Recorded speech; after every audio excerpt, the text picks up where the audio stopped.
diberikan perawatan-perawatan gitu ya. Dan ini ada perawatan rutin ya yang Oke. dilakukan sepanjang tahun, juga ada perawatan khusus dalam menghadapi masa-masa siaga.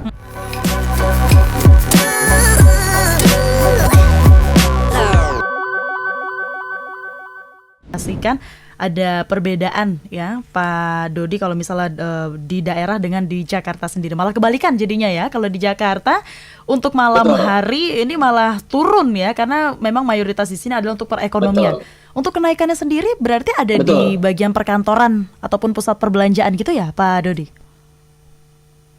Iya, betul. Kalau siang hari ya memang itu kan kebanyakan di pusat perbelanjaan, di perkantoran, Mm-mm. terutama perkantoran ya, kemudian di hotel-hotel ya, kegiatan apa rapat tepat siang hari kan banyak ya. Iya. Tapi kalau malam hari memang seperti diketahui juga penduduk atau penghuni Jakarta ini kan lebih sedikit ya di malam hari ya, karena Mm-mm, mm-mm. biasanya yang dari luar itu komuter-komuter gitu Pada ya. balik lagi Itulah jadinya yang Pak.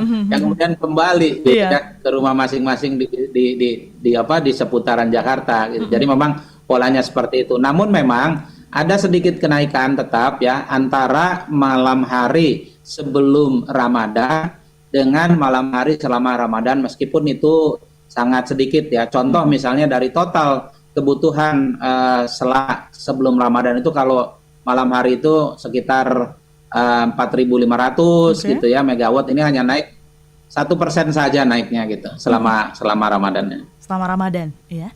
Ini kalau Ya, tadi ada apel yang sudah dilakukan juga. Ini memang tinggal 2 minggu lagi kalau kita hitung untuk Lebaran ya, Pak Dodi. ya, Banyak sekali ya. persiapan-persiapan bahkan dari PLN juga mungkin sudah melakukan persiapan-persiapan. Nah, kalau dari PLN sendiri ini Pak Dodi persiapan seperti apa sih yang sudah dilakukan untuk mengantisipasi kebutuhan pasokan listrik? Kalau salah satunya tadi adalah untuk cadangannya sendiri sudah lebih dari 30%. Benar Pak Dedi? Pak Dodi?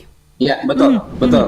Jadi bagaimana diketahui ya, kalau namanya peralatan tentu harus diberikan perawatan-perawatan gitu hmm. ya.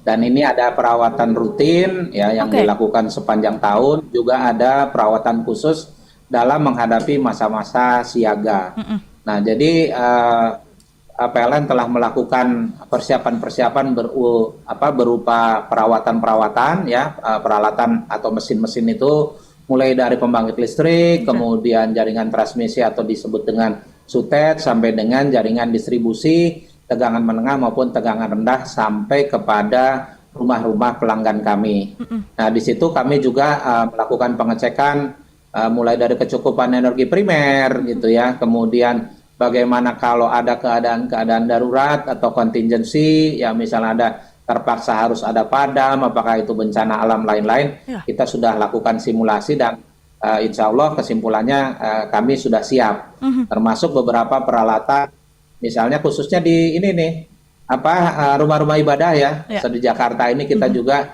melakukan kerjasama dengan pengelola rumah ibadah yang misalnya memiliki peralatan cadangan atau backup berupa genset. Mhm. Kita lakukan pengujian-pengujian ya.